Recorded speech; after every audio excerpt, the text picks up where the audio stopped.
तुम्ही जर बघितलं असेल जपानमध्ये ॲव्हरेज एज इज अराउंड 90. इथे 110, 115, 112 लोक वयाचे पण लोक जिवंत आहे. इथे एक गाव आहे जिथे सगळे 100च्या वरती ते गाव लोक राहतात तिथे. त्याचं कारण काय? आणि आपल्या भारतामध्ये एज काय average age 67, 70. What is the reason for this? Diet. Of course genetic factor आहे, पण diet is a most important factor. जपानचे लोक तळून काहीच खात नाही, सगळं ते उकळूनच खातात. Sushi is not a boiled thing. Sushi म्हणजे राईस आणि फिशचा एक पदार्थ असतो, which is again boiled only. Boiled rice and boiled fish.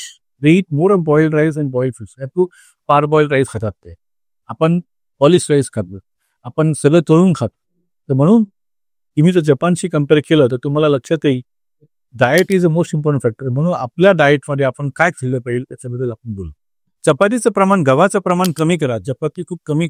Chapati is not good. People लोकांना वाटतं चपाती इज व्हेरी हेल्दी. कमी करा तुम्ही. एक टाइम चपाती ठेवा पाहिजे तर संध्याकाळी ज्वारीची भाकरी खा. सेकंड थिंग, भाज्या तुम्ही उकळून खा, फ्राय करून खाऊ नका. फ्रूट्स अँड सलाडचं प्रमाण जास्त ठेवा. At least 1/3 of the meats be fruits and salads. काकडी, टमाटर, गाजर, बीट, कच्चा गोबी, फ्लावर याचं प्रमाण तुम्ही जेवणामध्ये वाढवा. Fourth is oil. Make your oil only half liter of oil per person per month. I have been telling for many years. तेलाचं प्रमाण कमी करा. बहुतेक लोकांच्या डबे बघ तुम्ही, डब्यातून तेल बाहेर येतं आणि that is not right for your body. It is not a oil which is gives you strength. It is a vegetable which gives you strength. Oil is a medium for making food. You use oil as a medium of making food, not as a main course.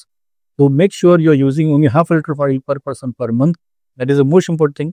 If you are using fried things, don't use fried things outside. Try to eat fried things at home. And जे तळलेलं तेल असेल ते परत फेकून द्या. परत भाजीला वापरू नका तुम्ही.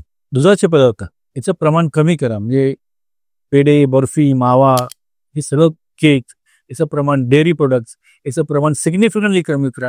याच्यामुळे तुमचं ब्लॉकेजचं प्रमाण खूप वाढतंय. आणि भारतामध्ये याचं हे मेन कारण आहे, डेअरी प्रोडक्ट्स आणि बेकरी प्रोडक्ट्स तुमचं ब्लॉकेज वाढायचं कारण. कारण लोकांना सवय असेल चहा पिताना पण बिस्किट किंवा टोस्ट खातात. It is a wrong concept, wrong thing to use. Don't use all this bakery products for your breakfast or your snacks. Say more to green and say no to white should be your motto in your life. So plenty of green leafy vegetables and no to white, no to dairy products. Thank you very much.